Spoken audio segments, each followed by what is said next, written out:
téléspectatrices, chers téléspectateurs, bienvenue dans votre émission Il est écrit. Et ce soir, sur ce plateau, nous avons le privilège de recevoir le pasteur chanteur Marcel Bongo. Voilà, comme cela a été annoncé, ce soir, nous allons partager la parole de Dieu sur la thématique de la véritable adoration. Et nous essayerons de comprendre avec le pasteur Marcel Bongo qu'est-ce que véritablement l'adoration ou simplement qu'est-ce que la véritable adoration. Vous savez, nous avons l'habitude d'employer certains mots tels que l'adoration sans deux fois connaître en fait la signification, le sens propre. Il y en a pour qui l'adoration peut symboliser une prière, il y en a pour qui l'adoration peut symboliser un geste, il y en a pour qui l'adoration peut symboliser simplement le fait de servir Dieu ou de faire un sacrifice pour Dieu ou de s'investir dans l'Église. Peu importe les interrogations ou les réponses que vous avez. Et je crois ce soir, nous avons un homme de Dieu, je dirais qu'il n'est plus à présenter, mais qui se présentera quand même ce soir pour que vous puissiez encore le découvrir davantage pour ceux qui le connaissent. Et ceux qui ne le connaissent pas, vous allez le découvrir. C'est un homme qu'on surnomme généralement l'homme qui a la voix en or du gospel. Et on comprendra aussi ce soir qu'est-ce que le gospel. Voilà, alors sans plus attendre, je m'adresse au pasteur Marcel Bongo qui est juste à ma droite. Bonsoir, pasteur. Bonsoir, mon frère, bonsoir. En tout cas, bonsoir, chers éditeurs et éditrices. En tout cas, je suis très heureux d'être là pour partager ce moment, partager la parole de Dieu. Amen. Amen. N'hésite pas, la caméra est là, tu peux t'adresser à la caméra, parler aux personnes qui nous suivent. Alors, pasteur Marcel Bongo, tu es un homme, ça fait des années quand même, je pense que tu vois quand même, c'est sûr qu'on ne fera pas ta biographie, mais juste un petit synopsis un petit peu, ça fait des années que tu chantes pour Dieu. Je pense que tu es mieux placé pour parler de l'adoration, éventuellement de ce milieu un peu, ce courant tendanciel, ce courant gospel. Mais pour les personnes qui te découvrent éventuellement pour la première fois, parce que nous sommes suivis en Afrique, en Amérique du Nord et puis en Europe sur la box Orao, sur le canal 29. Et éventuellement là en direct, nous avons les téléspectateurs et téléspectatrices qui nous suivent sur la page Facebook OETV et le site internet OETV. Alors est-ce que tu peux te présenter un petit peu et ensuite après on continuera l'enseignement de ce soir? En tout cas, c'est une bénédiction, une grâce et un privilège même d'être là ce soir, vraiment, parce que tout ça, c'est parce que c'est sûr que quelque part, il y a quelque chose qu'on porte, et c'est quelque chose qu'on porte à la gloire de Dieu, et que lui-même Dieu a fait grâce de nous faire porter sa gloire, et de cette gloire, nous faisons tout pour qu'elle puisse être vue de tous, que les gens puissent reconnaître notre Dieu au travers des dons et des talents qu'il nous a donnés. Personnellement, je suis vraiment ravi de pouvoir partager cela ce soir avec vous, les expériences que j'ai vécues dans ce domaine qui est de l'adoration. Parce que, bon, d'abord, je suis né d'une famille chrétienne. Mes parents étaient des fervents chrétiens, bien sûr, ils sont maintenant auprès du Seigneur, dans la félicité de Dieu. Et l'héritage, justement, qu'ils m'ont laissé, c'est la crainte de Dieu. C'est-à-dire, ils m'ont enseigné, mes parents m'ont enseigné dès ma jeunesse, de mon enfance. Ils m'ont conduit à l'église, même si c'était par force, mais quelque chose, c'était vraiment imprégné en moi, au vu même de leur vie. Leur vie déjà a été un témoignage pour moi. C'était une nécessité, Voilà, hein? C'était une nécessité, vraiment. Et ça, il faut dire que grâce à cela, c'est vrai que j'ai découvert l'amour de Dieu. Mais chemin faisant, justement, en grandissant, évidemment, c'est vrai que quelquefois, les embûches de la vie, quelquefois cherchaient à vous détourner. Mais la grâce de Dieu était sur moi, de telle sorte qu'il me conduisait, son regard me poursuivait juste pour accomplir ses volontés dans ma vie. Donc j'ai connu l'amour de Dieu depuis mon enfance, j'ai connu le Seigneur depuis ma jeunesse, ma tendre jeunesse, déjà à l'âge de 9 ans, où j'étais visité par la gloire de Dieu, par une vision, une grande vision, Wow. la gloire de Dieu qui a changé vraiment la donne de ma vie. Wow. C'est vrai que depuis ce jour-là, dès mes 9 ans, je sentais ce désir de pouvoir dire, mais voilà, j'ai commencé à découvrir que je chantais avec les copains à l'école, et puis à l'église, à la chorale. Et donc le désir est arrivé à faire de telle sorte que je puisse vraiment chercher à chanter maintenant dans la chorale de l'église. Quand j'avais 9 ans, c'était un peu trop jeune pour moi qu'on m'acceptait à la chorale. Dès 9 ans, tu chantais déjà à la chorale? Dès 9 ans, je voulais chanter à la chorale. Waouh! Mais on ne m'a pas accepté parce que j'étais trop jeune. Trop jeune. C'était une chorale. Quelle violence!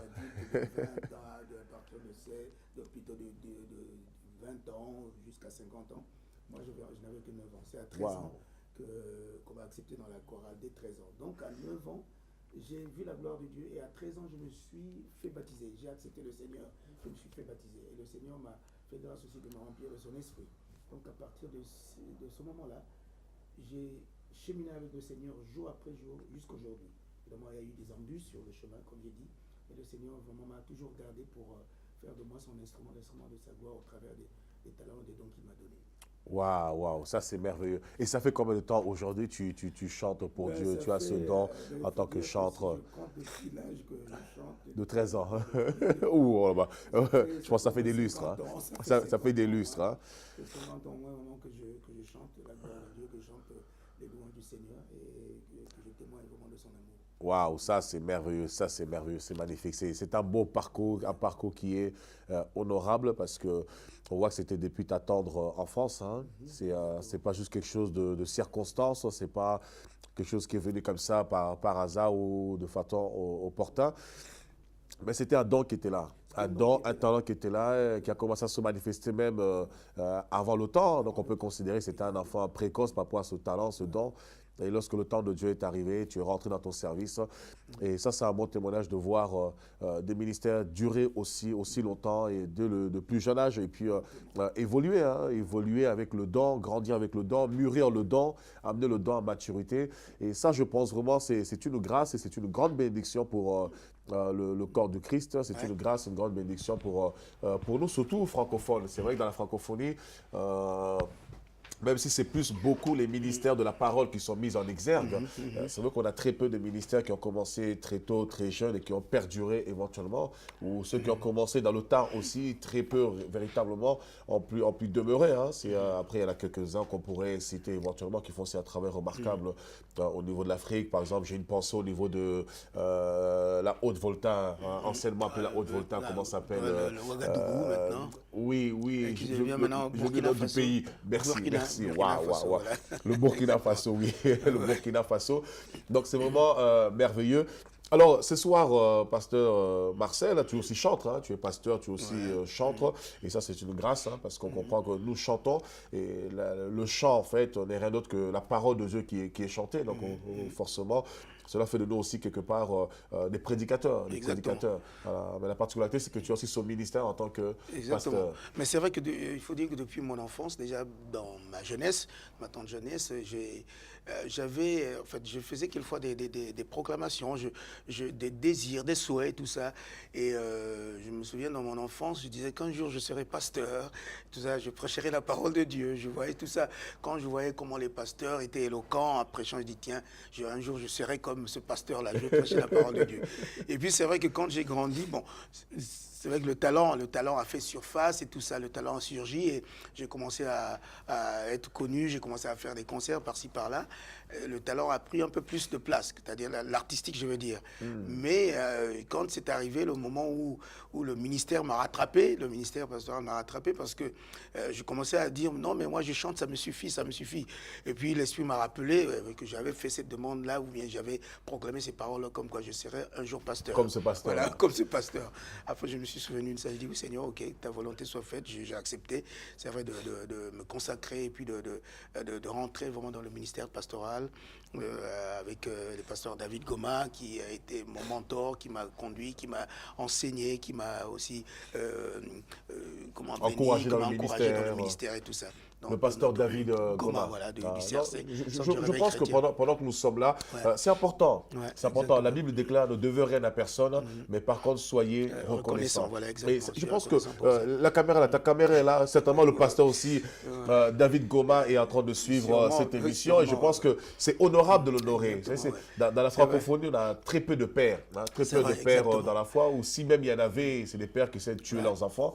Mais de voir quand même qu'ils continuent à servir Dieu, tu continues à servir Dieu, vous êtes en étroite relation, en communion, vous évoluez ensemble, bien que chacun a son ministère. Voilà, je pense qu'il faut l'honorer, C'est vrai qu'il a été pour moi un grand ami, du fait qu'on vient même du même pays, c'est vrai, mais c'est pas la raison. Tout à fait. La raison surtout vraiment d'avoir remarqué que c'est un homme vraiment qui a été choisi par Dieu et il a fait beaucoup de choses. même pour ma vie, c'est vrai qu'il m'a encouragé, il m'a enseigné. Même dans la musique, il m'a vraiment encouragé dans cet art. Il m'a aidé, vraiment, il m'a soutenu. Et il continue d'ailleurs à me soutenir. Hein. Donc, et puis en plus, j'exerce mon ministère pastoral dans l'église dont il est pasteur, justement au CRC, au Centre du Réveil Chrétien. C'est pour cela que je voulais quand même souligner cela, vraiment pour vraiment le remercier et être reconnaissant pour cela, à lui et à son épouse. Waouh, alors, désolé chers téléspectateurs, chères téléspectatrices, cette émission est en train de prendre une autre tournure. Nous sommes toujours dans la thématique, mais ça me touche profondément ce que tu viens de dire, pasteur Marcel, parce que depuis que tu as connu cet homme, le pasteur David Goma, tu as évolué dans son ministère. Exactement. Il t'a encouragé. Aujourd'hui, tu es autonome dans ton ministère, oui. mais cela ne t'empêche pas de servir dans son ministère. Voilà, waouh. Je pense que ça mérite vraiment des acclamations. Waouh. Je pense que la prochaine fois, on mettra vraiment un grand public pour acclamer cela. Et, parce que c'est rare. C'est rare. Voilà, je me permets de le dire parce que dans la francophonie, c'est rare. Lorsque je voyage un petit peu par la grâce du Seigneur, dans les nations un peu anglophones, l'Équateur un petit peu, l'Amérique latine, l'Amérique du Sud, c'est des choses qu'on retrouve facilement. C'est-à-dire des ministères qui ont évolué, qui ont émergé, qui ont pris leur autonomie, mais qui sont toujours en étroite relation, collaboration avec leur père spirituel ou les ministères d'où ils sont sortis et ils sont en très bonne entente, en très bonne communion et continuent à servir Dieu, exceller. Et là, c'est vraiment puissant parce que voir toutes ces années qui sont passées où tu as évolué, tu as émergé, aujourd'hui tu es mondialement connu, on peut le dire, hein, c'est dans la francophonie, et voir cette humilité, parce que c'est une humilité, voir cette humilité et puis cette entente, cet amour, cette unité, je pense que c'est vraiment à féliciter. C'est vraiment à féliciter, ça c'est un bon témoignage qui m'encourage. Mais ça, c'est vrai que c'est quelque chose qui m'a aussi, je me suis souvenu de la parole de Dieu. Quand on lit la Bible, on voit bien que l'église primitive, chaque disciple avait, bon, j'ai dû même remarquer qu'il y avait même des clans. Donc chaque disciple avait ses co-disciples, et ainsi de suite. Mais ils étaient toujours ensemble. La parole de Dieu disait qu'ils étaient toujours quand même ensemble. Chaque fois même quand ils partaient, ils revenaient, ils étaient toujours dans la maison du Seigneur, au même endroit. Donc pour moi, c'est vrai que c'était très important de cultiver cette attitude-là pour dire que bon, c'est vrai que le Seigneur m'a béni pour être connu partout dans le monde entier et tout ça. Mais est-il que j'ai un endroit où je sais que je peux revenir à la maison chaque fois. Quand je pars, j'ai ma maison. Et donc c'est pour cela que je continue à servir le Seigneur aussi dans son ministère de Centre du Réveil Chrétien. Waouh, je pense que la particularité d'être pasteur doit vraiment, véritablement, je ne sais pas si tu l'as déjà fait, mais je pense que c'est des enseignements que tu devrais apporter dans ce sens-là. Parce que tu as un témoignage vivant, on le voit au jour d'aujourd'hui, lorsqu'il y a certaines personnes qui sont reconnues, même dans leur ministère, hein, ministère de la parole de Dieu, ou même des fois chantres, tout de suite, ils vont de leurs propres ailes.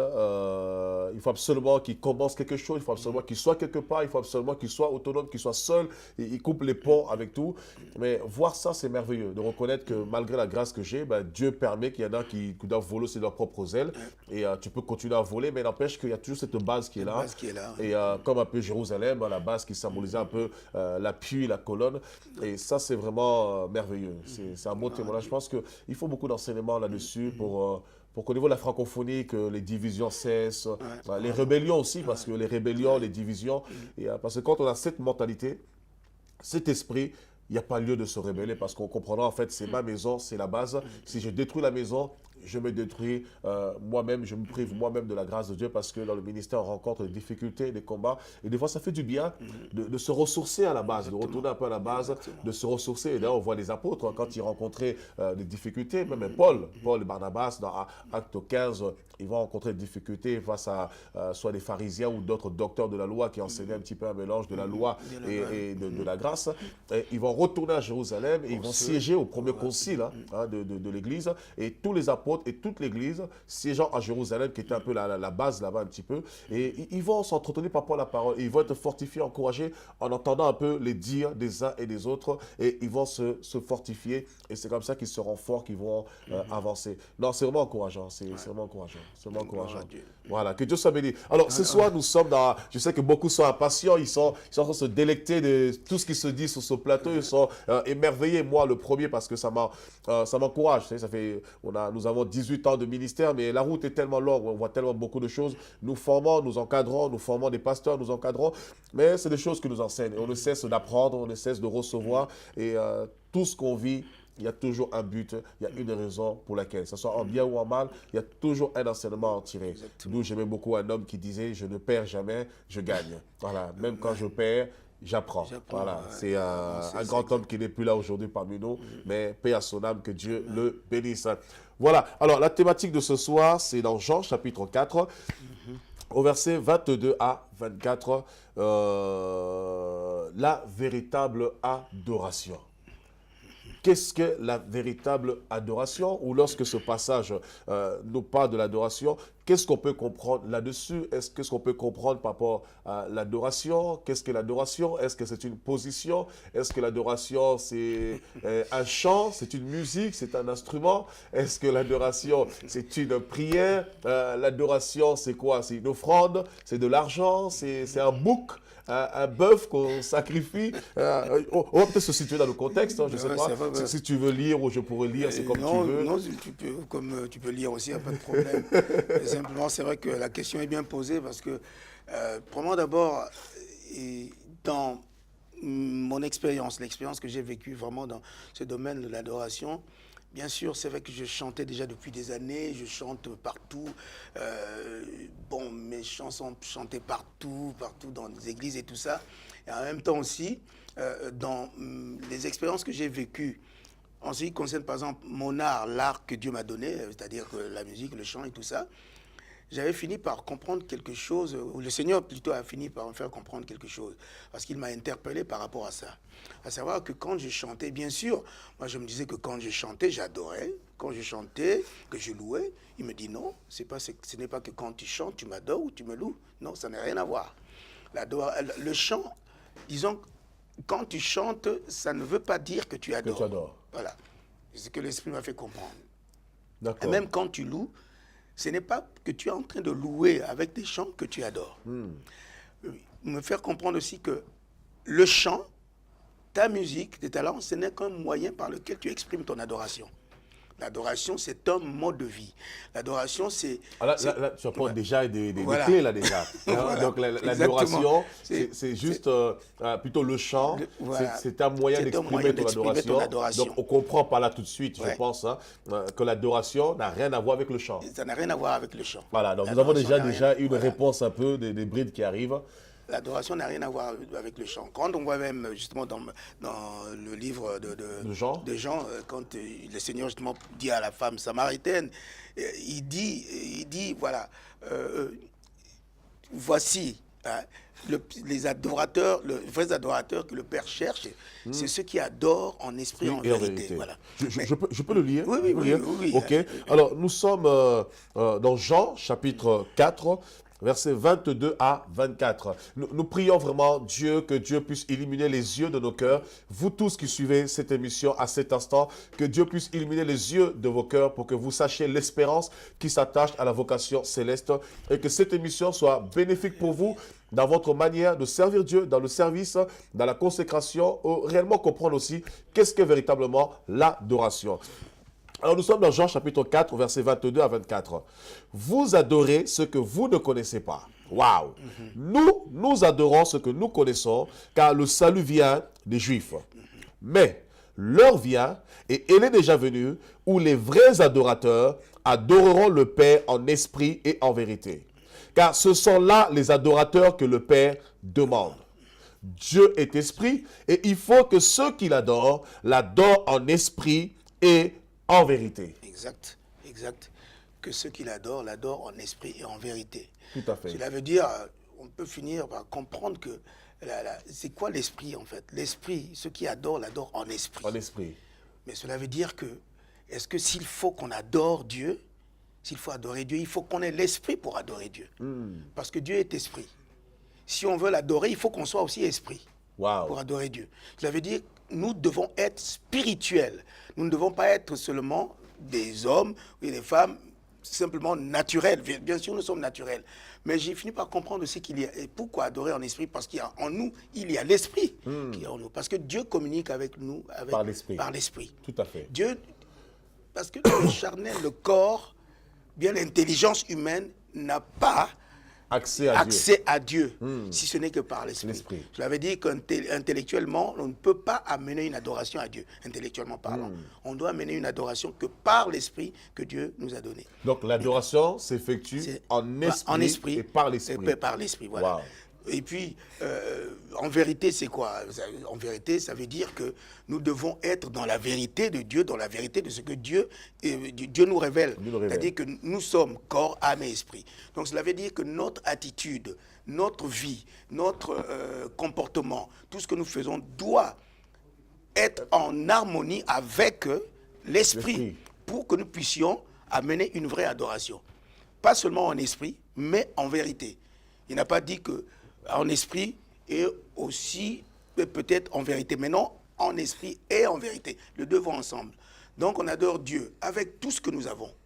Tout ce que nous avons. Nous avons l'Esprit de Dieu et nous avons notre corps, parce que la parole de Dieu dit que votre corps est le temple du Saint-Esprit. Cela veut dire que l'Esprit qui est en nous est jumelé avec notre corps pour que le tout soit amené à Dieu, une adoration à Dieu. Wow. Nous offrons nos corps en sacrifice vivant pour notre Dieu. Amen. Donc quand j'ai fini par comprendre ça, je me suis rendu compte que j'ai passé des années, non pas à adorer Dieu, mais à chanter.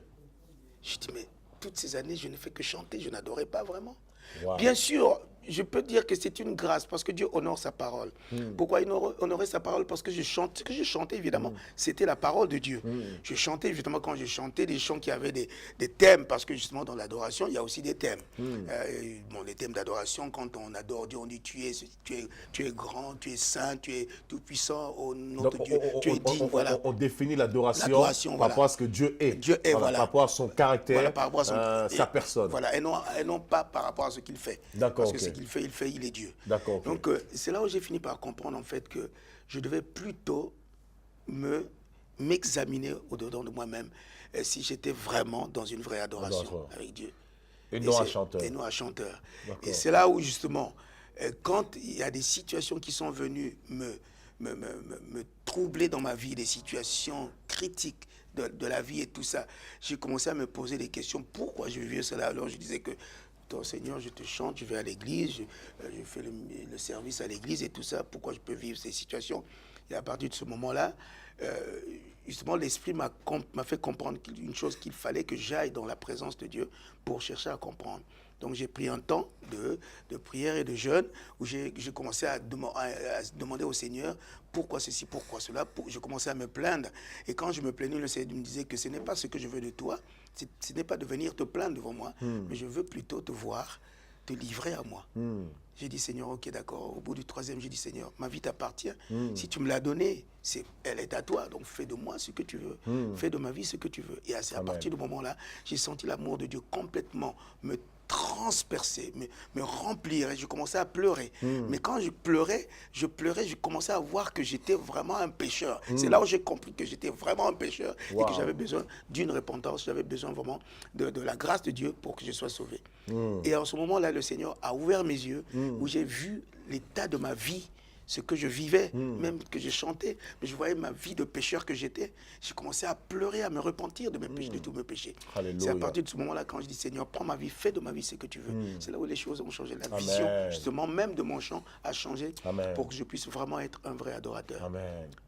Là, je pouvais comprendre que je vais adorer non pas seulement parce que je chante, parce que j'ai une voix, ou bien parce que j'ai une voix, mais c'est parce que c'est l'abandon de soi qui fait que je vais vraiment adorer. Donc c'est pour ça que je dis que l'adoration, c'est un mode de vie, c'est une attitude, c'est un fonctionnement, et c'est un choix aussi. On fait le choix d'adorer. Wow. On doit faire le choix. Je retiens tous ces mots. L'adoration, c'est un mode de vie, c'est un style de vie. L'adoration, c'est aussi un choix. Donc, on doit faire le choix d'adorer Dieu. Comment faire ce choix? Mais comment faire ce choix? Vous savez, parce que le Seigneur montre bien, dit, voilà, si tu éloignes de ce qui est vil, de ce qui est bon, ma bouche sera ta bouche. Wow. Et mon cœur sera ton cœur. Donc c'est normal. Et l'exemple même vraiment de cette adoration, on voit bien David. David qui était un homme ordinaire comme nous tous, un pécheur comme nous. Mais on voit que Dieu parle de David en disant qu'un homme selon son cœur. Wow. Donc cela veut dire qu'il y a quelque chose qui s'est passé dans la vie de David, même en tant que pécheur, qu'il a compris une chose. il s'est sacrifié et il a donné entièrement sa vie. Il a donné sa vie. Quand on voit les psaumes, on voit bien que c'était un homme qui était tout le temps devant, au pied du Seigneur. Amen. Tout le temps, il cherchait toujours. Où es-tu quand il voyait qu'il y avait, le Seigneur était absent? Il le cherchait. Ne t'éloigne pas, ne m'abandonne pas, j'ai besoin de toi. Mon âme soupire après toi. Donc c'est ce désir-là qui montre qu'on est vraiment un adorateur. C'est la soif, le désir de chercher toujours à connaître et à comprendre Dieu dans sa volonté, dans ce qu'il fait, dans ce qu'il est et puis dans ce qu'il fait. Donc, est-ce qu'on peut définir l'adoration comme le fait de vouloir être semblable à Dieu ou de rechercher Dieu dans l'intimité, dans la profondeur, de vouloir véritablement être comme Dieu, Oui, mais justement, si vraiment Dieu nous a créés comme lui, finalement notre désir c'est de chercher à être toujours comme lui, de désirer être comme lui-même, comme Dieu est, parce qu'il nous a créés comme lui. Créons l'homme à notre image. Donc le fait qu'il nous crée à son image, évidemment, c'est vrai que tout en reconnaissant que nous sommes des pécheurs, mais ne pas se plaindre ou bien ne pas se morfondre et ne pas aussi se contenter de « Ah, je ne suis qu'un pauvre pécheur ». Non, c'est de justement vouloir sortir de là pour justement être en communion avec le Seigneur, pour chercher sa face, chercher sa volonté dans notre vie quotidienne, dans tout ce qu'on fait tous les jours. Parce que pendant que tu parlais, il y a ce verset qui me traverse toujours l'esprit, c'est le verset 23. Il dit « Mais l'heure vient, et elle est déjà venue, où les vrais adorateurs adoreront le Père en esprit et en vérité.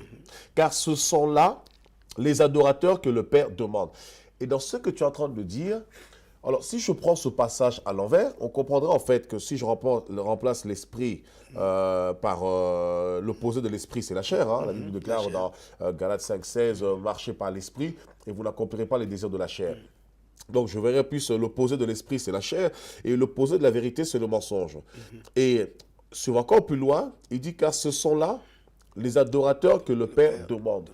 Est-ce que cela supposerait pas, parce que lorsque j'écoute ce que tu dis, par exemple, que dans ta manière de servir Dieu, dans ton service, de ce temps où tu as servi Dieu, tu chantais, mais tu t'es rendu compte que tu n'étais pas un adorateur. Il fallait un abandon de soi. Lorsque tu as fait un rétrospectif un petit peu, une rétrospection de soi-même, à l'intérieur de toi-même, tu t'es rendu compte que tu n'étais pas un adorateur et lorsque tu as mis ta vie en règle devant Dieu, et c'est alors que ta manière de servir, ta manière de prier, c'est là que tu as compris en fait que tu n'étais pas un chanteur, mais tu étais un adorateur. Et ta vie est devenue une adoration. Et alors, je comprends par rapport à ce passage, est-ce qu'on peut déduire par conséquent qu'il y en a qui adorent Dieu dans la chair, dans le mensonge, et d'autres aussi, en fait, ne servent pas Dieu véritablement. Parce qu'il dit, qu'est-ce qu'il dit en conclusion? Ce sont là. Donc, s'il dit ce sont là, c'est quelque part, il y avait aussi des gens qui adoraient, mais par contre, ils n'adoraient pas véritablement. Il dit, ce sont là les adorateurs que Dieu cherche. Alors, est-ce qu'on peut dire qu'il y a des faux? Bien sûr. Il y a des vrais, ou peut-être c'est des faux, mais involontairement, sans le savoir, ou inconsciemment, ils ne savent pas qu'ils sont dans le faux, qu'ils n'adorent pas, qu'ils chantent tout simplement. Ou est-ce qu'on peut déduire qu'il y a des faux, il y a des vrais, et qu'il y en a plusieurs qui ne sont pas des adorateurs, mais juste des chanteurs? Mais ce qu'on peut voir même dans le livre de Jean, là justement, oui. Un peu plus haut, où il y a cette discussion-là entre le Seigneur et la femme samaritaine. Voilà. La femme samaritaine dit que voilà, nous adorons sur cette montagne. Voilà, on adore sur cette montagne. Mais vous vous dites que la vraie adoration se trouve à Jérusalem. À Jérusalem. Et quelque part encore, le Seigneur, justement, ce qu'on vient de lire là, le Seigneur lui dit, mais vous adorez ce que vous ne connaissez pas. Cela veut dire que cette femme se voyait adoratrice. Elle dit qu'elle adore sur la montagne. Oh! Mais est-ce qu'elle connaissait qui elle adorait sur cette montagne? Yes. C'est pour ça que je dis, mais vous adorez ce que vous ne connaissez pas. Donc cela veut dire qu'il peut y avoir des adorateurs qui adorent ce qu'ils ne connaissent pas du tout. Ils adorent en pensant qu'ils adorent, mais ils n'adorent pas. Et même quand je parlais par exemple par rapport au chant, c'est vrai que même à l'église, beaucoup de gens attendent à venir à l'église pour venir adorer à l'église. Mais c'est faux. On a déjà dit, oh Seigneur, voilà, je t'adore. Je t'adore, voilà. Oh. C'est pas ça l'adoration. Ça n'a rien à voir. Ah bon? Ça n'a rien à voir, l'adoration n'a rien à voir avec ça. Alors là, il y aura des vrais problèmes parce que nous sommes nombreux dans nos églises en train de dire, Seigneur, je t'adore. Il y en a même qui pleurent, Oui, les larmes qui exactement. coulent, tout ça, etc. Une Oh Seigneur. Je me souviens souvent même quand, dans des séminaires, quand je parle, justement, par exemple, j'ai même tout un message que je parle souvent de l'adoration. Et quand je dis aux gens, quand je dis à l'église ou bien à l'assemblée, je dis qu'écoutez, vous venez à l'église et puis vous dites que vous êtes venu pour adorer Dieu. Je dis c'est faux, vous n'êtes pas venu pour adorer Dieu. Si vous êtes venu pour adorer Dieu, ce n'est pas ce moment seulement que vous devez adorer Dieu. Mais vous adorez Dieu déjà bien avant. Comment vous vivez chez vous? Comment vous vivez dans votre maison, Wow. vos enfants, votre mari, votre femme, vos familles, vos amis autour de vous, au travail, à l'école? Quel est votre mode de vie? Comment vous fonctionnez tous les jours chez vous? C'est votre quotidien. L'adoration, c'est votre quotidien qui montre que vous adorez. Et puis aussi, là, bien sûr, il y a des... Bon, on peut parler de l'adoration même quand on voit dans l'Ancien Testament. On voit bien que quand on adorait, il y avait des signes, il y avait des formules, il y avait comment on appelle, des attitudes qu'on pouvait avoir. Par exemple, se prosterner, se courber, se jeter par terre. Évidemment, ça sont des signes d'adoration. Mais même encore, on voit bien que cela ne suffit pas pour faire vraiment une vraie adoration. La vraie adoration, le Seigneur, c'est pour ça qu'avec cette femme samaritaine, qui est une femme, elle était sûrement une femme peut-être pieuse, je peux dire, parce qu'elle savait, elle connaissait même la parole, parce qu'elle discutait avec Jésus, la notion de Dieu, elle savait. Mais maintenant, sa vraie adoration de cette femme-là est arrivée, c'est quand elle a rencontré Jésus, elle a reconnu qui était le Messie. Et sa vie a changé, sa vie a basculé. Et qu'est-ce que l'adoration fait par la suite après? L'adoration a fait de telle sorte que cette femme a changé et elle est devenue une grande évangéliste. Une grande qui a évangélisé tout un village. Donc ça mène toujours à quelque chose. Parce que l'adoration aussi, l'adoration c'est servir. L'adoration c'est se sacrifier. L'adoration c'est s'offrir. On s'offre, on se donne entièrement, on donne tout, on ne cache pas d'autres, mais on donne tout ce qu'on a. C'est ça l'adoration. On se voue à quelqu'un, on se donne à quelqu'un, on lui doit tout. Tout ce qu'on fait est à lui. Et c'est vraiment à ce moment-là que j'avais compris même pourquoi le Seigneur a fait de telle sorte qu'il puisse m'enlever tout ce que j'avais, tout sur quoi je m'appuyais. L'argent, la voiture, la tout notoriété, ce que j'avais, la notoriété, le succès. Tout ce que j'avais à cette époque-là, tout le Seigneur a fait comme si c'était un château de table. Tout était rasé. Tout était rasé. Je dis, mais tiens, finalement. Il dit, c'est à moi qu'il faut se confier, pas à ces choses-là. Et quand vraiment je me suis donné au Seigneur, c'est là où le Seigneur m'a fait grâce vraiment de vivre des expériences d'une vraie adoration. Ça c'est merveilleux, ça c'est merveilleux. Donc on comprend par là que l'adoration c'est un style de vie, c'est un mode de vie. C'est un choix de vie. C'est un choix de vie. Donc l'adoration c'est pas juste le fait d'aller à l'église, de dire je veux offrir une adoration ou je veux adorer, parce que nous sommes déjà des adorateurs. Et un adorateur n'attend pas arriver quelque part pour devenir un adorateur ou être une adoration, mais il l'est déjà par nature, parce que c'est un style de vie. C'est un mode de vie, c'est un caractère.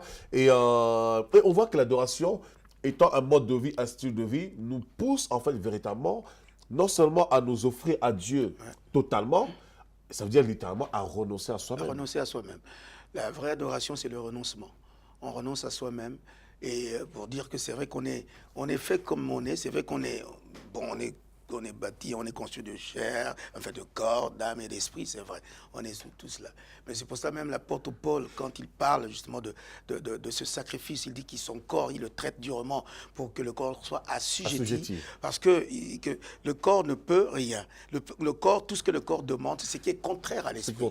Donc cela veut dire que s'il laisse son corps prendre le dessus, alors c'est-à-dire qu'il n'y a plus l'esprit pour adorer. Ça va être une adoration charnelle. En fait. Ça devient une adoration charnelle. Et même voir que quand nous venons à l'église, c'est vrai qu'on vient, évidemment, on vient avec des bonnes intentions. On vient, oui, on va se retrouver avec les autres et tout ça. Il va y avoir des beaux chants, il va y avoir vraiment de la parole, il va y avoir des moments de prière. On va chanter, ça va nous faire du bien. Mais je disais que tout cela, ce n'est pas sur ça qu'on s'appuie. C'est comment, est-ce que nous sommes obéissants au Seigneur? Est-ce que nous sommes disposés? Est-ce que nous avons la crainte de Dieu? Est-ce que nous obéissons à Dieu? Est-ce que nous sommes intègres dans notre foi? Comment nous vivons tout cela? C'est ça qui fera de nous vraiment des vrais adorateurs qu'on adore en esprit et en vérité. on n'adorera pas seulement par la chair. De telle sorte que la chair en elle-même, c'est vrai qu'elle n'a pas le pouvoir, n'a pas cette capacité de pouvoir adorer. Non, c'est l'Esprit seul de Dieu qui nous amène d'adorer. C'est pour ça, c'est vrai qu'il est important et puis d'abord, il y a aussi connaissance, parce que quand le Seigneur dit à la femme samaritaine, vous adorez ce que vous ne connaissez pas.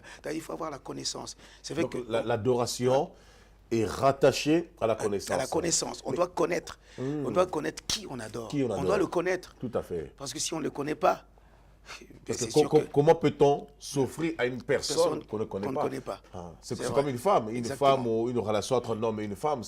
Comment peux-tu t'offrir à un homme ou une femme si tu ne le connais pas? On a besoin de connaître la personne qu'on adore. Aussi pour que l'adoration soit pure. L'adoration soit pure, soit véritable. Parce que sinon, on va s'approcher de Dieu. Mais comme on ne le connaît pas, au lieu d'adorer en esprit, on va plutôt adorer dans la chair. Croyant en fait servir Dieu, comme cette femme. Et d'ailleurs, c'est pourquoi Dieu lui-même dit quelque part, mon peuple périt dans Osée 4:6, mon peuple périt parce qu'il lui manque la connaissance. Si on a la connaissance de Dieu, nous pouvons l'adorer comme il se doit, parce que je sais que Dieu aime la sanctification. Alors je vais me sanctifier, parce que dans Lévitique 19:2, il dira, mon peuple soyez saint, car moi votre Dieu je suis saint. Et si on connaît Dieu, on saura que Dieu n'aime pas le mensonge, Dieu n'aime pas le vol, Dieu n'aime pas ceci, il n'aime pas cela, la publicité, la débauche, l'adultère, etc. Forcément, on va adapter notre vie, on va s'aligner au désir de Dieu pour être une adoration et automatiquement un adorateur. Parce que vous savez ce que je dis, vraiment les auditeurs doivent bien comprendre cela. Quand je dis par exemple que ce n'est pas le fait que vous chantez un chant, même si le thème du chant est un thème d'adoration, que vous adorez. Et puis quelquefois ça arrive même que beaucoup adorent, même quand le thème n'est pas un thème d'adoration. Par exemple, on va pas chanter un exemple. Si je chante, par exemple, purifie mon cœur, rends-moi aussi pur que l'or et l'argent. Et tu vas commencer à pleurer et tu vas penser que tu es en train d'adorer. C'est faux. C'est-à-dire que là, dans ce thème-là, ça demande une purification. C'est la sanctification. Tu demandes au Seigneur de purifier, de sanctifier ton cœur, sanctifier ta vie. C'est juste voilà. En fait, la thématique de la chanson, la démarche de la chanson. Un thème, voilà, un désir plutôt. Voilà, la chanson exprime un désir, mais la chanson n'est pas une adoration. N'est pas une adoration. Voilà, pas une adoration. Waouh. L'adoration viendra de tête, parce que pour moi, bon, publiquement parlant, évidemment, l'adoration, c'est... On n'a même pas... On ne dit rien, en fait. On est émerveillé, on est dans cet endroit où on n'a plus de paroles. Parce que l'adoration, c'est la crainte de Dieu. C'est-à-dire avoir la crainte de Dieu. On est là, dans sa présence, mais on est incapable même de prononcer un mot, parce que rien qui peut sortir de notre bouche ne peut être devant le Seigneur saint, parce qu'on n'est pas saint par nous-mêmes. On n'est pas pur. C'est pour ça qu'on demande la sanctification. Purifie ma bouche, purifie mes lèvres, purifie mon cœur, purifie mes pensées. Parce que Dieu est saint. Mais comment on peut adorer un Dieu avec nos paroles, qui sont souillées paroles déjà. Qui sont souillées déjà. Ouais. Donc on est presque là, on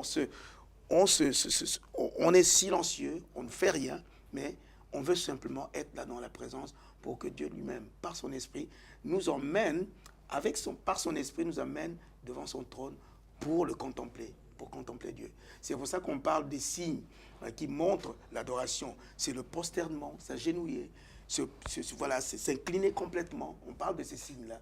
Ce sont des signes de respect, d'inclination. On s'incline pour respecter le roi, pour respecter le Seigneur, pour ce qu'il est. Il est un Dieu saint. Il est le Seigneur 3 fois saint. Donc nous n'avons que ce que nous avons pour lui offrir.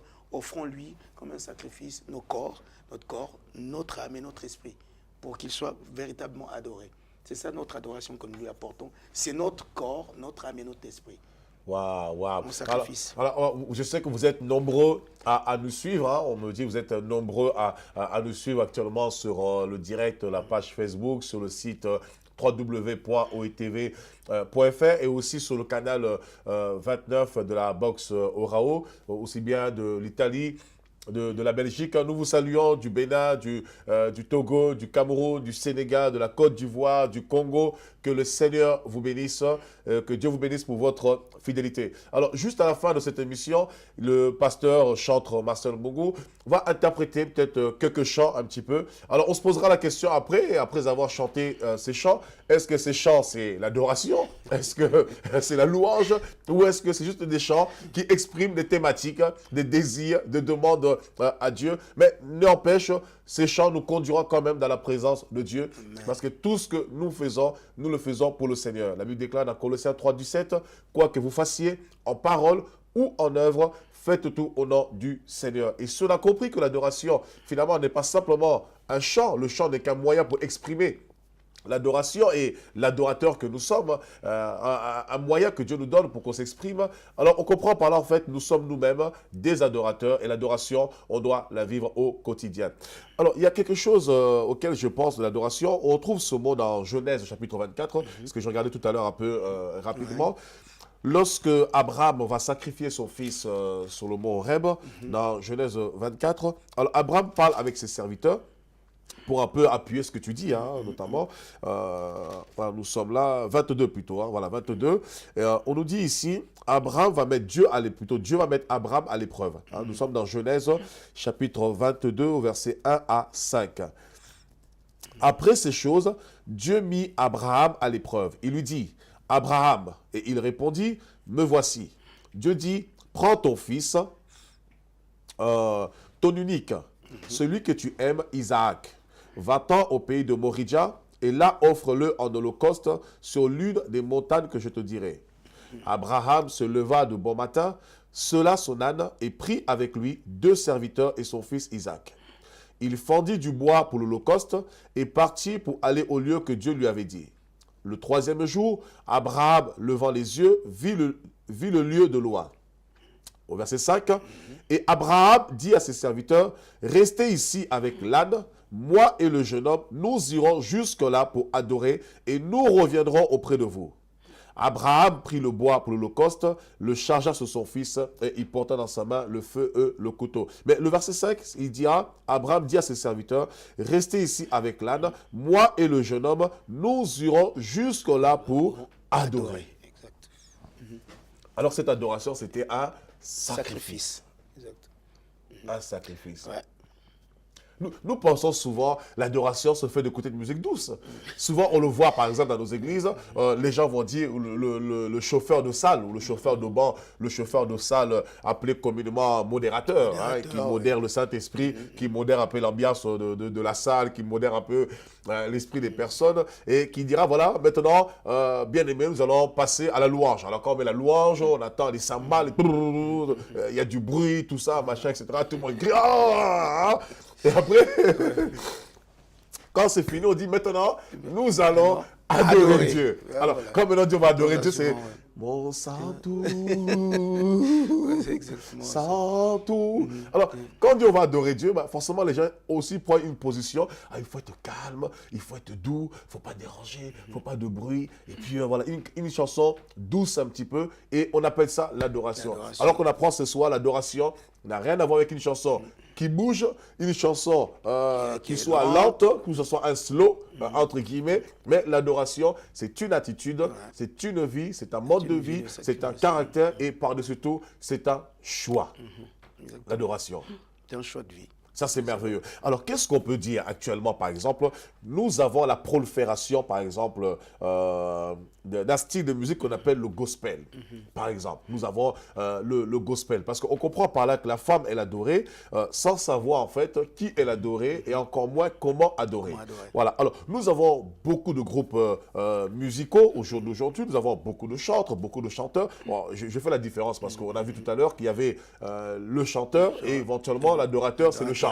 Voilà, parce que le chantre, il est connecté à Dieu et le chanteur, c'est seulement celui qui a une voix habile, qui a un talent, une voix habile, qui est agréable à l'oreille, mais qui n'est pas forcément un adorateur. Alors aujourd'hui, nous avons une prolifération de plusieurs groupes musicaux, des chanteurs, de plusieurs styles de musique. Nous avons le rap, par exemple, nous avons le gospel, nous avons le zouk, nous avons la rumba, nous avons le rock, nous avons je ne sais pas moi, le tango, nous avons le compas, nous avons... Alors, tout ça, c'est chrétien. Alors, la question que moi je poserais, est-ce que toutes ces choses, et bien sûr le gospel qui prédomine un peu tout ça, mais tout ça est regroupé dans le gospel. Alors, avec l'expérience que tu as, est-ce que tu peux nous éclairer? J'ai des gens qui me disent par exemple, oui, mais est-ce que c'est dérangeant de chanter du rap pour Dieu parce que j'adore Dieu à travers le rap? Parce qu'on a dit que la musique finalement c'est un moyen. J'adore Dieu à travers le rap, j'adore Dieu à travers le zouk chrétien, le rap chrétien, j'adore Dieu à travers le rock chrétien, j'adore Dieu à travers le tango chrétien, j'adore Dieu à travers la salsa, il y a même la salsa, hein? La salsa chrétienne. J'adore Dieu à travers le zouk, la rumba, le soukous chrétien. Alors, est-ce que tu peux nous apporter un peu de lumière par rapport à le talent, le don que tu as, et aussi les années, l'expérience que tu as dans le ministère, pour les téléspectateurs qui nous regardent?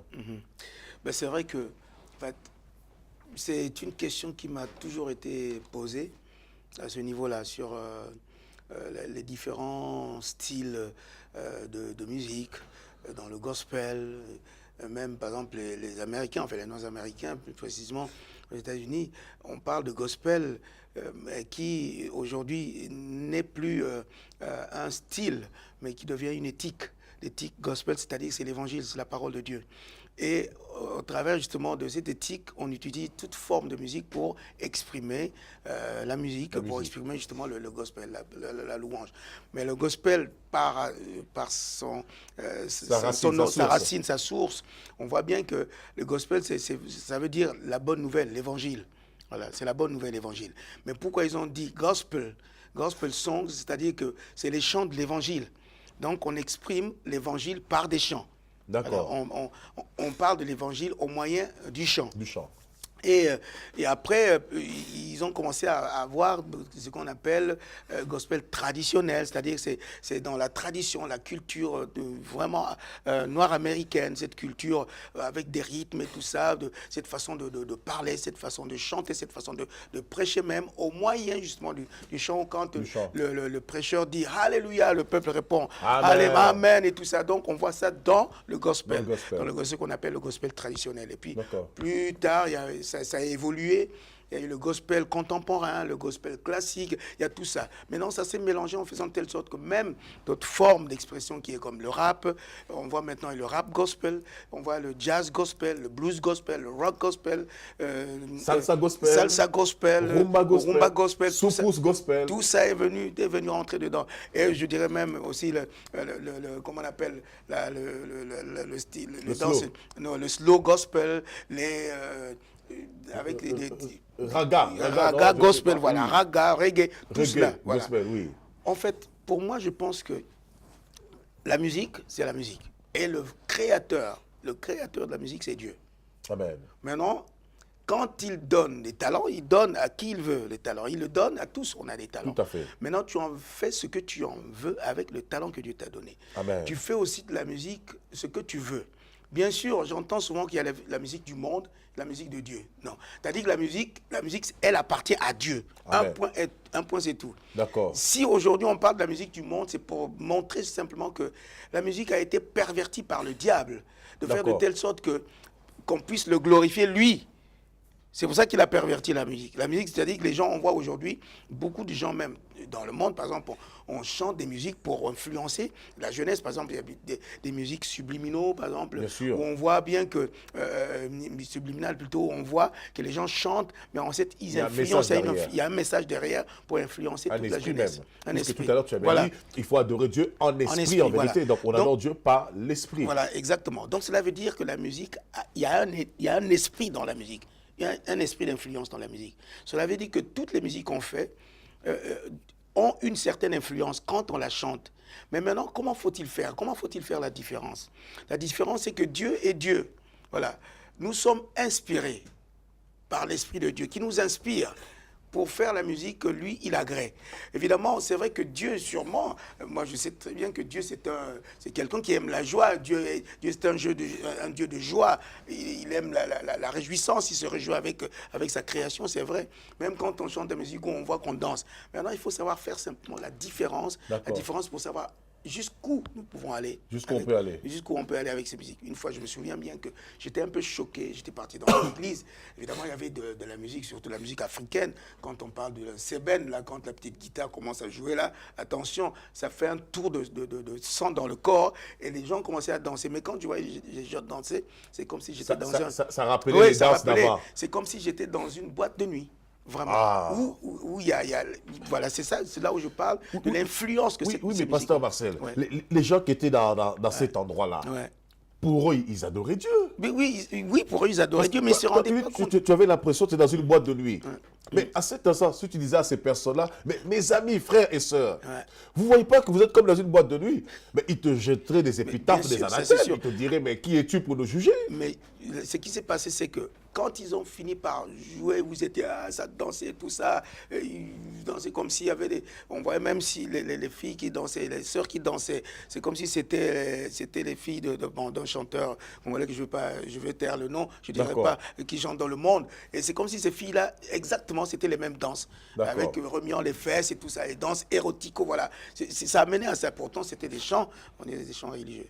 Et quand ils ont fini de chanter, à un moment, je suis venu, j'ai dit, voilà, on va se disposer maintenant pour pouvoir donner accès à l'esprit, qu'on puisse adorer Dieu. Amen. Qu'on puisse adorer Dieu. Amen. Mais personne ne s'est levé.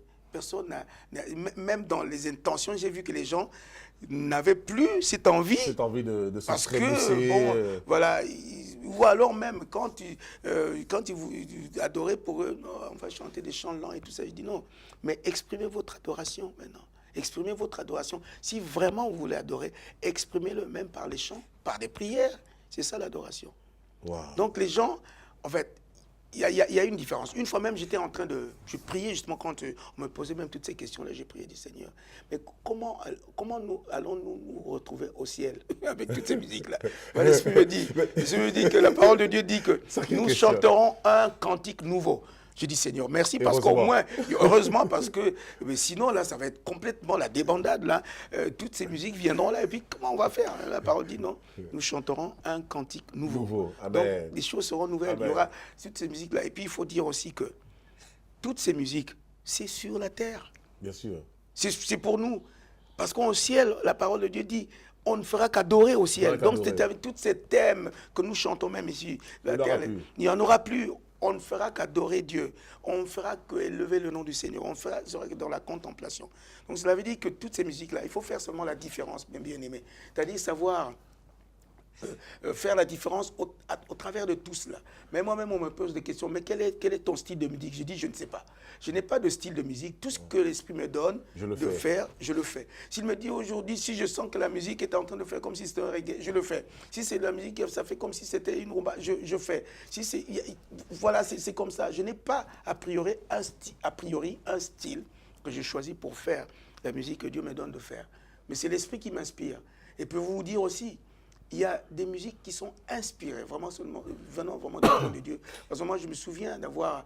j'ai plusieurs fois reçu comme ça des chants où je ne suis pas mis là en train d'écrire un thème. J'ai dit, je vais écrire. Non, je sens quelque chose. Et que Dieu veut me parler même au travers de ces chants, où je sens que c'est quelque chose qui se passe. Je me suis retrouvé dans un endroit où j'étais, après avoir eu un moment de grâce, où je rendais grâce à Dieu, et tout ça, j'ai senti la présence de Dieu dans l'endroit où j'étais dans ma chambre, et j'ai senti tout mon corps être rempli de feu, vraiment. Et je commençais à pleurer, puis j'entends une voix qui me parle, qui me dit, « Saint, Saint, Saint, je suis saint.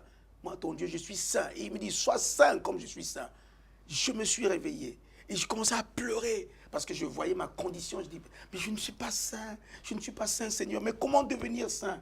Et il me dit, mais mon sang te sanctifie. Amen. Alors sois saint, accepte d'être saint. Et moi, ton Dieu, je dis, sois saint comme je suis saint.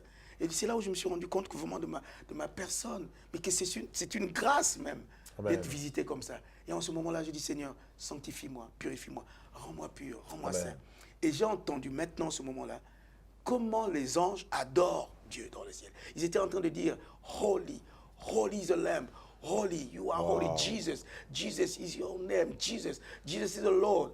Il règne, il règne, il règne, il règne à jamais. Et ce chant-là est descendu là, à l'endroit où même j'étais. J'ai commencé à chanter. Je me suis affalé, je me suis prosterné parce que sa présence était tellement forte. Vous voyez, il y a des choses comme ça qu'on peut vivre, que Dieu nous fait vivre, des expériences pour montrer déjà comment il est saint et comment on peut l'adorer et dans quelle forme qu'on peut l'adorer. Il y a plusieurs façons d'adorer. Et vous dire aussi que, juste pour faire une petite parenthèse, souvent même dans les églises, j'entends souvent des gens quand ils viennent à l'église et disent, voilà, aujourd'hui je n'ai pas adoré parce que tu n'as pas chanté le chant que j'aime. Voilà. C'est-à-dire qu'il n'a pas adoré parce qu'il n'a pas écouté un chant qu'il aime entendre pour adorer. Ou le chant calme. Le chant calme, le chant doux qui berce. Le chant doux qui berce. Wow. Je dis, mais non, mais mon frère, mais c'est pas comme ça qu'on adore. C'est pas comme ça qu'on adore. C'est ta vie qui permettra que, même si ce chant-là n'est pas, si tu entends un autre chant, tu vas adorer parce que tu vas exprimer ton adoration. C'est ta vie qui doit être une adoration. C'est pas le chant. C'est pas le chant. Et donc, quelquefois, on se trompe éperdument là-dessus, on se trompe beaucoup pour dire que voilà, si on veut adorer, il faut amener un chant doux, calmer tout ça pour qu'on puisse adorer. Et dire même que j'ai même vécu quelquefois des choses comme ça dans un centre où je suis allé, où des gens étaient en train de pleurer tous les matins. Tous les matins, les gens étaient en train, j'entendais des pleurs dans une salle qui était juste à côté de moi. Et j'ai demandé, mais qu'est-ce qu'ils font? On m'a dit que ce sont des sœurs qui sont en train de pleurer pour leur mariage, parce elles veulent se marier. Donc ils sont là, j'ai dit, mais comment on peut passer le matin, se lever le matin comme ça, pleurer pour les mariages? Je dis, mais non, mais le matin, levez-vous, adorez votre Dieu. Adorez Dieu. C'est ce que David dit, je réveille l'aurore par ma louange. Alléluia. Donc cela veut dire que le matin, quand tu te lèves, adore Dieu. Loue-le, magnifie-le, glorifie-le. C'est même ton adoration, qui amène le soleil, évidemment. Et puis la différence, c'est que vous pouvez savoir que on prie, c'est vrai. Quand on prie, évidemment, la parole de Dieu dit, priez, priez sans cesse. Mais vous savez, quand on prie, nous partons vers, nous allons vers le Seigneur. Nous avons une question directe de Gabriel Moukola. Alors la question c'est, quelle est la différence entre l'adoration, la prière et la louange? Ah, ça c'est une très bonne question. Alors, c'est vrai, quelle est la différence entre l'adoration, la prière et la louange? Bon, vraiment d'abord, l'adoration, comme j'ai dit tout à l'heure, c'est un mode de vie, c'est-à-dire votre vie, votre quotidien, comment vous la vivez. Dans la sanctification, dans la consécration, dans la soumission, se soumettre au Seigneur, et aussi dans l'obéissance, la crainte de Dieu, toutes ces choses-là qui font que vous êtes dans l'adoration parce que vous craignez Dieu. Vous le craignez, vous voulez lui offrir quelque chose de pur dans votre vie. Ce n'est pas que vous êtes pur par vous-même, non. C'est le sang de l'agneau qui nous sanctifie, qui nous a purifiés. C'est-à-dire votre attitude, la vie de tous les jours, comment vous fonctionnez à la maison, chez vous, dans votre famille, dans votre foyer, pour vos enfants, pour votre épouse, votre époux, et dans l'église, avec vos frères et sœurs dans l'église, quel est le service que vous rendez? Tout ce que vous faites pour donner le service, pour rendre service, et c'est de l'adoration. L'adoration, c'est servir. L'adoration, c'est se sacrifier. Être un sacrifice. Voilà, être un sacrifice, c'est ça l'adoration. La louange, c'est la reconnaissance. Vous reconnaissez ce que Dieu est. Le témoignage. Le témoignage. Yes. C'est ça la louange. Vous voyez ce qu'il fait. Vous le louez pour ce qu'il est, ce qu'il fait, yes. tout ce qu'il fait. Amen. Et vous lui êtes reconnaissant pour cela. Alors, évidemment, c'est aussi un chant. Donc, j'apporte ma louange avec mon chant. Avec mon chant. Voilà. J'apporte mon adoration avec mon chant. J'apporte ma louange avec mon chant. La différence, c'est que l'adoration, il y a des thèmes spécifiques à l'adoration. Des thèmes spécifiques, par exemple, quand vous êtes en train maintenant de dire « Saint, Saint, Saint est l'Éternel », là, les anges dans le ciel, c'est qui disent, ils adorent, parce qu'il est saint. Il est saint. Et la louange, vous êtes en train de dire « Seigneur, notre Dieu, que tu es merveilleux, que tu es grand, tu es grand, tu es fort, tu es redoutable. Tu es redoutable, tu as créé toutes choses, pour ta gloire. » On est reconnaissant pour cela. C'est toi qui amènes le soleil, c'est toi tu fais lever le soleil pour les bons comme pour les méchants. C'est ça la louange. Mais la prière justement, c'est comme la parole de Dieu dit, prier sans cesse. C'est-à-dire la prière, ce sont des demandes qu'on adresse à Dieu. C'est comme je voulais dire tout à l'heure, la prière nous amène vers Dieu. Parce qu'on apporte à Dieu justement nos requêtes. C'est ça la prière. Par contre, l'adoration, c'est Dieu qui vient. C'est Dieu qui vient vers nous. Dieu vient parce qu'on l'adore. Amen. C'est ça la différence. Alléluia. Alléluia. Que Dieu soit loué, que Dieu soit loué. Alors, nous allons peut-être passer un moment de chant pour glorifier Dieu. Mais je voulais juste poser une question. Alors, chers téléspectateurs, chères téléspectatrices, nous sommes en direct. Vous pouvez nous envoyer toutes vos questions. Voilà, donc le standard est ouvert. Vous pouvez nous appeler, envoyer éventuellement toutes vos questions et la régie ne manquerait pas de nous transmettre vos questions et on y répondra. Alors, juste rebondir sur ce que tu as dit au préalable. Alors, est-ce qu'on ne confond pas, par rapport à tout ce style de musique qu'il y a, est-ce qu'on ne confond pas les sonorités et les musiques? Un exemple. On peut faire un chant pour Dieu, peu importe, que ce soit pour exprimer l'adoration, la louange, nos prières, retrouver des sonorités, par exemple, qu'on retrouve dans la culture afro-caribéenne, dans la culture africaine, parce que nous sommes quand même issus des cultures, dans la culture française, etc. Est-ce qu'on ne confond pas deux fois sonorité et style de musique? C'est une question. Ouais, mais c'est vrai que, bon, il y a, de toute façon, dans les sonorités, on retrouve justement les styles dans les sonorités. C'est vrai que quand on entend, par exemple, admettons, on entend les sonorités musicales africaines, on va bien distinguer même le style de telle région d'Afrique, par exemple du Congo, on entendra bien une sonorité de guitare qui font quelque chose là, on sait que là c'est style africain. Et puis quand on entendra aussi par exemple des musiques afro-caribéennes, on verra bien il y a des sonorités, soit des pianos qui jouaient d'une certaine façon, et puis même au niveau de jouer la batterie à une certaine façon, de rythme et tout ça. On dit ça, il y a un style de musique typiquement afro-caribéenne. Donc ça va de soi, ça va de pair.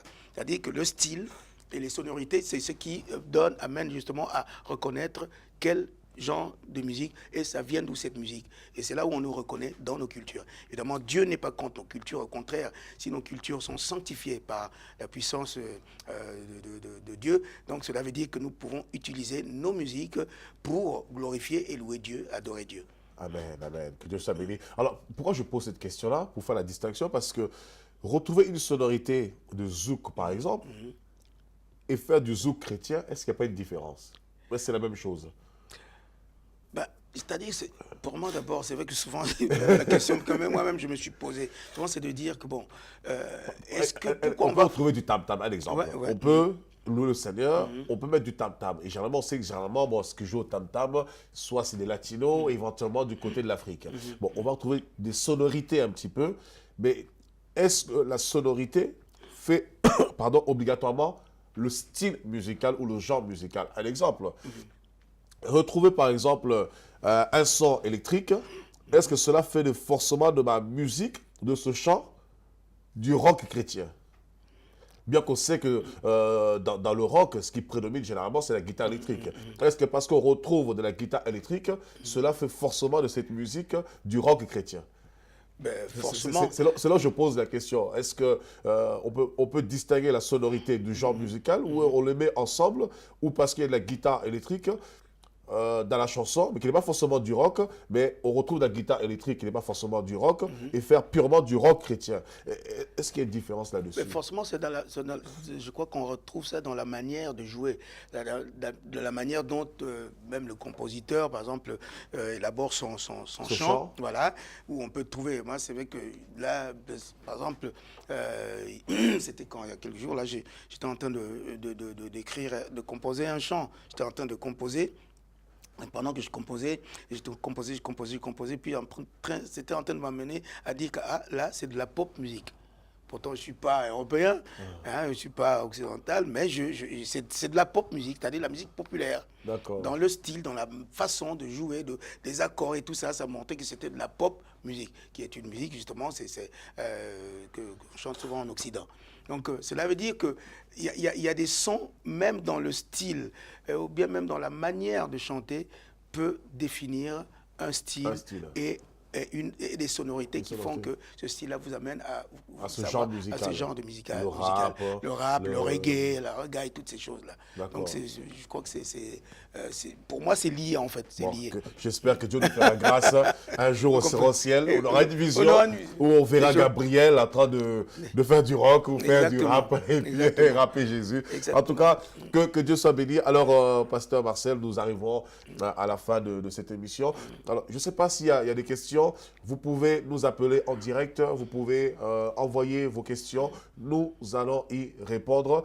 Et bientôt aussi, vous allez retrouver le pasteur Marcel Bongo dans une des émissions qui va être produite par OETV, l'émission The Worshipper. C'est une émission de louange où beaucoup de chantres viendront. Et je pense que dans cette émission, on retrouvera les sonorités et les styles musicaux, c'est-à-dire tous les styles qui existent, que ce soit la pop musique, que ce soit du rap musique, je ne sais pas, du rock musique,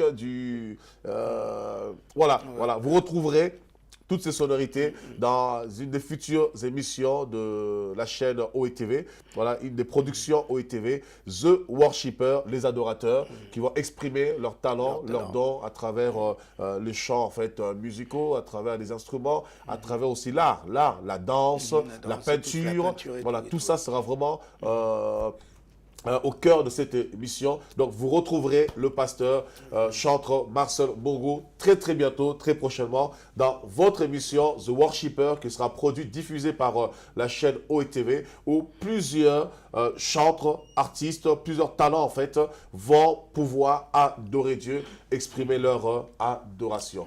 Voilà. En tout cas, que Dieu soit béni. Merci pour ta présence. Je pense que nous allons passer. Alors, moi, je n'ai pas la voix. Voilà, je pense être un adorateur. Je n'ai pas la voix, mais j'ai quand même la capacité de m'offrir à Dieu. J'essaye du moins. Ça, c'est le seul ministère que tous les chrétiens doivent faire, c'est adorer. Alléluia. C'est le seul ministère que nous allons alléluia, faire. Alléluia. Nous avons un temps d'adoration. Alors, louez Dieu avec nous sur ce plateau. Louez Dieu, disposez-vous, prenez la position que vous voulez, c'est comme vous voulez. Et voilà, nous sommes tous ensemble, nous accompagnons le pasteur Marcel. Moi, mais je me lève aussi. Voilà, c'est les aléas du direct, mais ce n'est pas forcément un aléa.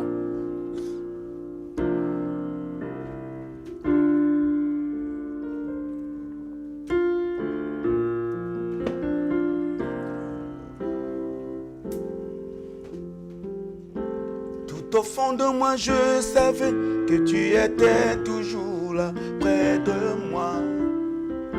Ton regard d'amour me suivait, me couvrait, me guidait chaque jour. Pour accomplir par ta justice, ta promesse en moi. Tu m'avais choisi, Seigneur, bien avant que je ne sois formé. Tes projets conçus pour mon bonheur sont écrits là dans mon cœur. Rien d'autre dans ce monde n'est plus précieux, ta promesse en moi. Près de toi, Seigneur, oui, je veux vivre. Près de toi, Seigneur, oui, yes. Je veux marcher. Laisse-moi marcher à ta suite. Près de toi, Seigneur, je retrouvais l'espoir. Près de toi, Seigneur, je me sens si bien.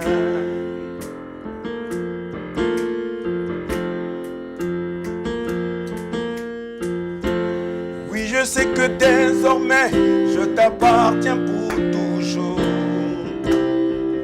Par ton sacrifice à la croix, tu as payé le prix de ma liberté. Je veux t'obéir et te servir et ne vivre que pour toi. Près de toi, Seigneur, oui, je veux vivre. Oh, alléluia. Près de toi, Seigneur, oui, je veux marcher. Près de toi, Seigneur, je retrouvais l'espoir. Près de toi, Seigneur, combien je me sens si bien. Oh Seigneur,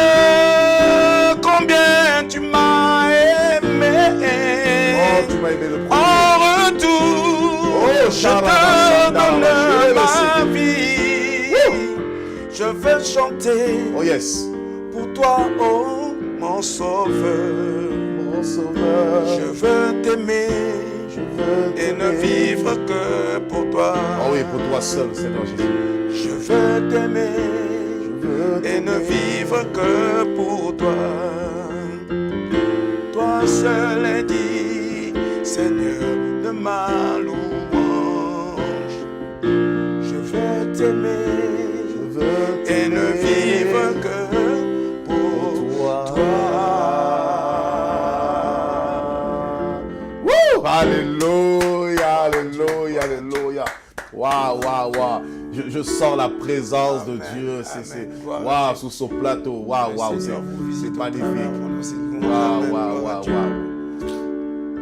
Oh, que c'est beau de louer Dieu. Alléluia.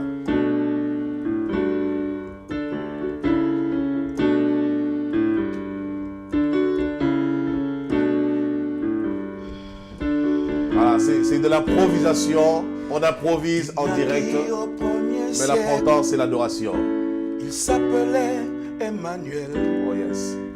Son langage était troublant parce qu'il parlait toujours d'amour, ayant eu comme amis des pauvres pécheurs de Galilée qui le suivirent jusqu'au pied de la croix.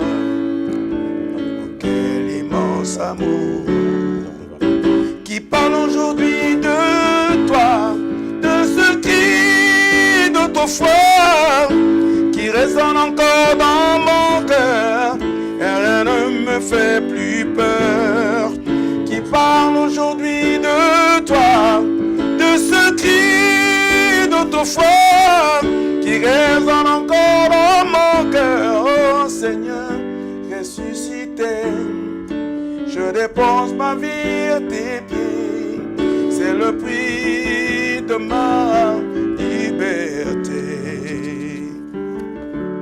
Il rayonne comme un soleil dans ce monde de ténèbres. Les aveugles voyaient le jour, les boîtes couraient en chantant. Il parlait comme un tonnerre du pardon de nos péchés.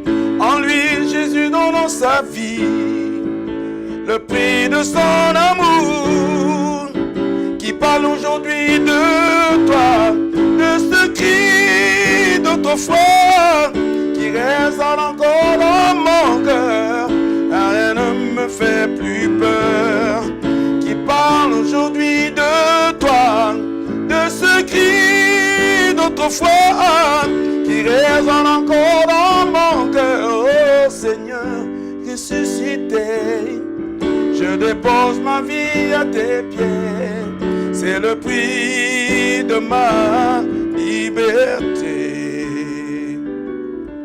Si j'ai souvent douté de lui, et même si je ne l'ai pas compris, je tourne la page et voilà.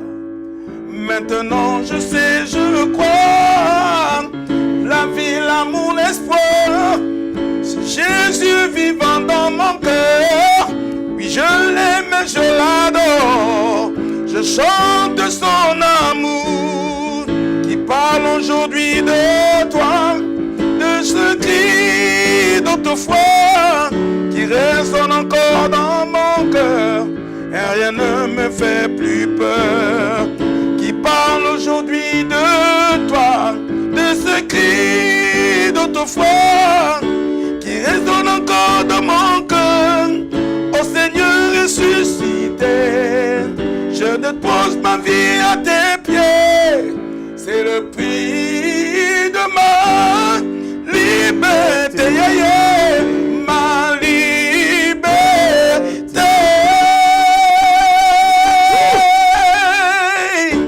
Waouh! Le Seigneur vous bénisse, soyez bénis. Alléluia, que Dieu soit béni. Waouh, waouh, waouh, waouh, c'est merveilleux, c'est merveilleux. Waouh, on sent des vibrations sur ce plateau. On sent des vibrations, c'est vraiment la grâce de Dieu, c'est magnifique, c'est merveilleux. Et nous espérons que vous êtes véritablement bénis, vous êtes bénis dans vos maisons au nom puissant de Jésus-Christ. Que la grâce de Dieu soit sur vous, la paix de Dieu, l'amour de Dieu. C'est vraiment merveilleux, c'est magnifique. Je crois que vraiment cette émission va faire beaucoup de bien.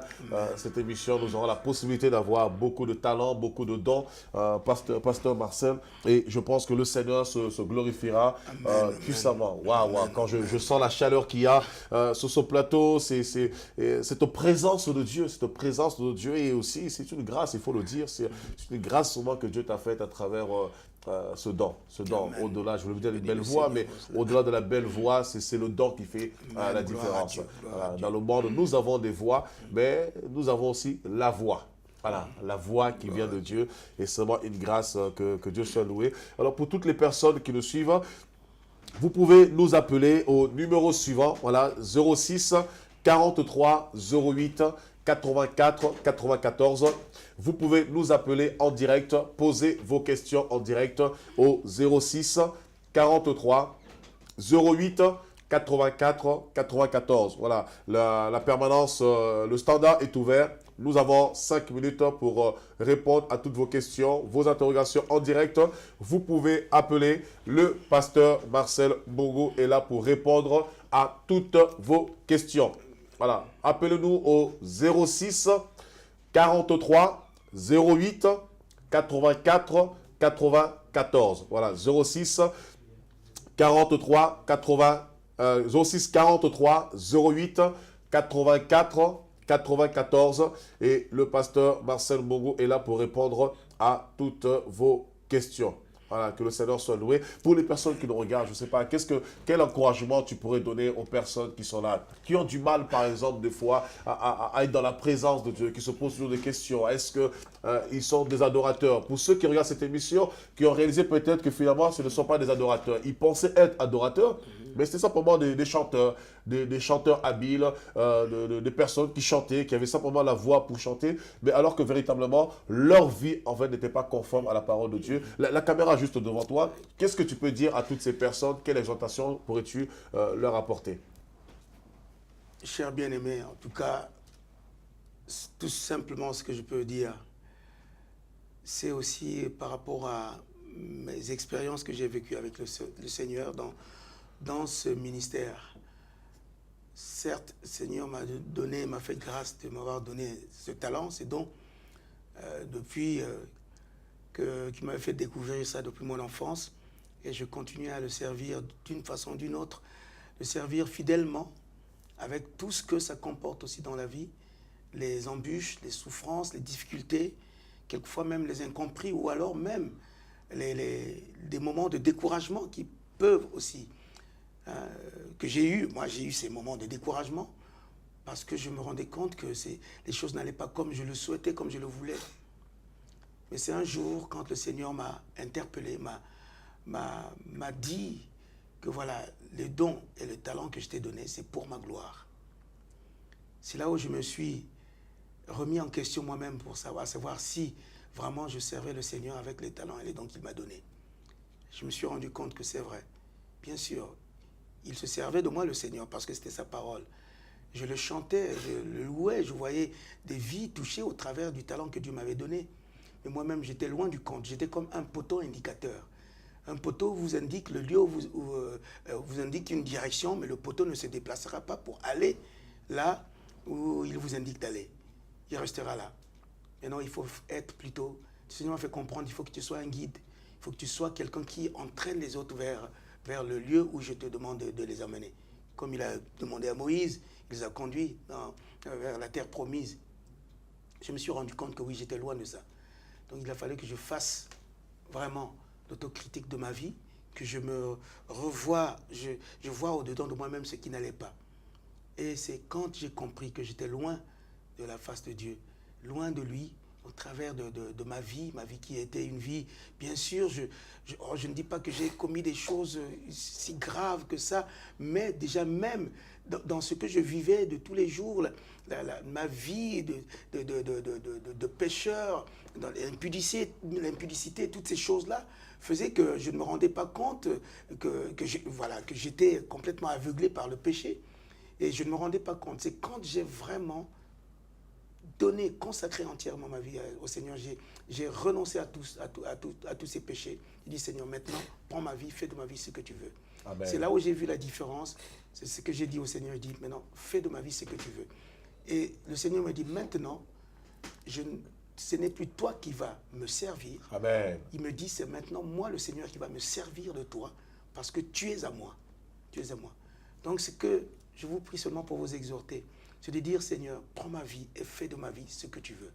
Et à partir de ce moment-là, c'est lui qui prendra soin de votre vie tous les jours. C'est lui qui vous guidera, qui vous conduira et qui fera de vous des vrais adorateurs. Parce que l'Esprit parcourt à la recherche de ceux qui adorent, des adorateurs. Soyez bénis. Amen. Alors, est-ce que ces personnes peuvent encore redevenir des adorateurs? Vous pouvez redevenir des adorateurs. Et des adorateurs que le Père demande, c'est ceux-là, qui ont la crainte de Dieu, qui se consacrent et surtout qui se sanctifient, comme la parole de Dieu. La parole de Dieu dit, sanctifiez-vous. Il répète, qu'on se sanctifie. C'est-à-dire de reconnaître qu'on est pécheur, mais de demander pardon et de revenir toujours à la croix. C'est là à la croix, où nous recevons tout devant le Seigneur. Alléluia, alléluia, Dieu est merveilleux. Voilà, si nous étions en fait, nous croyons en fait servir Dieu, adorer Dieu, être des adorateurs, alors que nous étions complètement à côté, il n'est pas trop tard, on peut revenir à Dieu, à être des véritables adorateurs, en reconnaissant simplement que nous sommes pécheurs, que nous sommes fautifs, et Dieu ne rejette personne. Dieu n'est pas venu pour nous condamner, il est venu pour nous sauver. Mais à condition seulement, et si seulement, nous reconnaissons que nous sommes pécheurs, nous avons mal agi, alors que Dieu nous purifie, il nous sanctifie et nous pouvons continuer notre marche dans notre vocation, continuer à servir Dieu dans la paix, dans la joie et à devenir simplement des adorateurs, des hommes et des femmes consacrés, s'offrant à Dieu totalement. Voilà, alors je ne sais pas au niveau de la régie si nous avons des questions pendant ce temps que nous avons. Non, on me signale qu'on n'a pas d'autres questions. Il n'y a pas d'appel. Alors, le 06 43 08 84 94. Voilà, vous pouvez encore nous appeler. Alors, quelqu'un envoie une question. Un chantre doit-il s'inquiéter? Alors, je veux reprendre la question qui est transférée ici. Alors, un chantre doit-il s'inquiéter si sa musique n'est pas classifiable dans une catégorie musicale? Voilà. Voilà, on reçoit une question. Alors, ça serait bien. Alors, n'hésitez pas à mettre votre prénom au moins, éventuellement d'où vous envoyez la question, d'où vous êtes. Alors, une question qui vient d'arriver à l'instant. Un chantre doit-il s'inquiéter si sa musique n'est pas classifiable dans une catégorie musicale? Je crois que la musique doit être toujours classifiée dans une catégorie musicale. Quel que soit, je crois que quand vous recevez la musique, il y a toujours, enfin, ça conduit toujours, voilà, il y a toujours une orientation. Peut-être si on ne vous le dit pas, mais c'est sûr qu'on vous le dit toujours. Moi, c'est vrai que ça m'est arrivé, on m'a demandé, on m'a dit, ah tiens, tu as fait du reggae cette fois-ci, ah tu as fait du reggae, parce qu'ils ont entendu justement que c'est du reggae, et voilà, donc je crois que quelque part, la musique s'oriente, elle s'oriente toujours vers une catégorie, un style, et voilà, un style de musique ou une catégorie de musique, toujours. Donc si on ne vous dit pas, ne soyez pas inquiétés pour ça. Ce que vous faites, vous êtes un chanteur, vous chantez seulement ce que Dieu vous demande de chanter, qu'il vous donne de chanter, le talent qu'il vous donne. Faites ce qu'il vous donne de faire, c'est tout. Voilà, alors faites ce que Dieu vous demande de faire. Ne vous posez pas de questions, voilà, à savoir si vous êtes dans une catégorie pop, jazz, rock, etc., etc. Ou à savoir si votre chant aussi, c'est une louange, c'est une adoration, c'est l'important, c'est que vous chantez pour Dieu et vous glorifiez Dieu. Et peu importe, c'est le plus important. Voilà, mais néanmoins, il y a quand même une orientation parce que Dieu s'adapte quelque part aussi aux hommes. Exactement. Et, pardon. Lorsque Dieu a donné par exemple la Torah, on nous dit clairement qu'il a donné la Torah en hébreu. Pourquoi? Parce que les Juifs parlaient hébreu. Voilà, voilà, donc c'est pas étonnant aussi que nous avons des chants en lingala, en créole, voilà, etc., parce qu'ils s'adaptent à nous. S'adaptent à nous, oui. S'adaptent à nous. Voilà, que Dieu soit béni. Alors je ne sais pas s'il y a encore d'autres questions ou pas. En tout cas, nous arrivons à la fin de cette émission. Merci de votre fidélité, de votre amour, d'être toujours fidèle devant vos écrans en suivant cette émission. Il est écrit, soutenez la chaîne OITV qui nous permet de diffuser cette émission, de produire cette émission. Encouragez par vos prières, par vos soutiens, par vos finances, pour qu'ensemble nous puissions aller encore de l'avant et aller encore plus loin. Pasteur Marcel, merci beaucoup de ta présence, de ta venue. J'espère que nous aurons encore l'occasion d'avoir d'autres émissions ensemble sur ce plateau d'Il est écrit. Peut-être on ne sera pas dans la classification ici comme le chant musical, dans la catégorie musicale, mais nous serons peut-être plus encore en profondeur dans la catégorie parole en tant que pasteur. Voilà. Et je pense que d'autres auront aussi le plaisir, nos chers téléspectateurs et téléspectatrices auront le plaisir de te retrouver par contre là dans la catégorie musicale à travers l'émission The Worshipper. Voilà. Alors, une question vient d'arriver. On va clôturer par cette question. Est-ce un péché de désirer chanter de la même façon qu'une autre personne, comme le pasteur Marcel Mbongo ou sinon comme R. Kelly? En fait, il faut dire que c'est vrai qu'on a tous eu des modèles. Oui. Moi, je dois le confesser même, le dire que oui, c'est vrai que j'ai eu des modèles. J'ai eu, à vous dire même, ce qui ça peut même vous choquer, j'ai eu des modèles comme Elvis Presley, Wow. j'ai eu des modèles comme même Johnny Hallyday. Dans ma jeunesse, en fait, quand j'ai écouté des musiques, j'ai dit, ah, wow, ça chante bien, j'aimerais un jour chanter comme ceci, comme cela. Bien sûr, on a des modèles. Mais en fait, Dieu fait de nous, on est unique, voilà, on est unique parce qu'en nous, il y a quelque chose que Dieu nous a donné. Dieu nous a donné. Et à partir de ce moment-là, ce que j'ai commencé à faire, c'est de pouvoir exploiter ce que Dieu a mis en moi. C'est-à-dire que de travailler ma voix, travailler le timbre de ma voix, travailler voilà, ce qu'il y a en moi. Mais il fallait que je le découvre. C'est quand on le découvre. Mais pour le découvrir, on a besoin justement de quelqu'un qui peut vous faire découvrir votre personnalité, votre voix, ce que vous avez, ce que Dieu a mis en vous. Et c'est ça qui est important. Non, ce n'est pas un péché, je vous dis honnêtement, ce n'est pas un péché de s'identifier de vouloir s'identifier ou de vouloir être comme. Cela veut dire que ce sont des modèles que Dieu met devant vous, mais le vrai modèle, c'est Jésus, évidemment. Mais il y a des gens, des personnes comme ça que Dieu vous met sur votre chemin pour que vous puissiez vous trouver aussi votre chemin par la suite. Donc, après, vous allez avoir votre originalité, vous allez être vous-même au travers de ce don, ce talent que Dieu vous a donné. Donc, c'est pas étonnant de voir une personne qui chante un peu comme telle ou qui a des similitudes parce qu'on a toujours un modèle quelque part. D'ailleurs, Paul a dit, soyez mes imitateurs comme je suis le Christ. Et avant d'avoir sa propre personnalité, quelque part, on s'apprenne toujours de la culture que nous a versée, de ce qu'on a vécu, de ce qu'on a vu, etc. Le timbre de la voix, etc. Voilà. Et moi, je le cache pas, par exemple, j'ai mon épouse qui chante, Déborah Kunda. Et souvent elle me dit, est-ce qu'elle a donné envie de chanter quand elle était toute petite? C'était une chanteuse, Laurie Neal. Elle aimait beaucoup Laurie Neal et ça l'a encouragée à chanter. Et puis voilà, c'est comme ça qu'elle s'est mise à chanter. Et puis voilà. Ok. Mais sous ces belles paroles, soyez grandement bénis. Merci, pasteur Marcel. Que Dieu te bénisse. C'est un grand plaisir. Et nous aurons l'occasion de nous retrouver. Amen. Que Dieu vous bénisse, chères téléspectatrices, chers téléspectateurs, et je nous invite tous ensemble à nous retrouver pour une prochaine émission d'Il est écrit.